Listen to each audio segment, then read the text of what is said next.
ప్రాచీన రోములో పబ్లియస్ అనే ఒక వ్యక్తి పెంపుడు జంతువుల పట్ల ఉన్న ప్రేమను అసాధారణ స్థాయికి తీసుకెళ్లాడు. రోమన్లు సాధారణంగా కుక్కలు, పక్షులు మరియు కోతుల వంటి జంతువులను స్నేహితులుగా పెంచేవారు. కానీ పబ్లియస్ మాత్రం ఒక డాల్ఫిన్తో ఉన్న అనుబంధం వల్ల ప్రసిద్ధి పొందాడు. చారిత్రక కథనాల ప్రకారం అతను ప్రతిరోజూ తీరంలోని ఒకే చోట ఆ డాల్ఫిన్ను కలవడానికి వెళ్లేవాడు, దానికి తిండి పెట్టేవాడు మరియు నీటిలో ఆటలు ఆడేవాడు.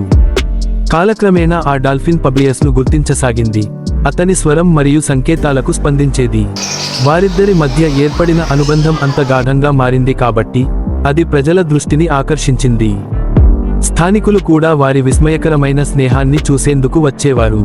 ఈ కథను ప్రాచీన చరిత్రకారుడు ప్లినీ ది ఎల్డర్ వర్ణించగా, ఇది మనుషులు జంతువులతో ఏర్పరుచుకునే అనుబంధం ఎంత లోతుగా ఉండవచ్చో స్పష్టంగా చూపిస్తుంది.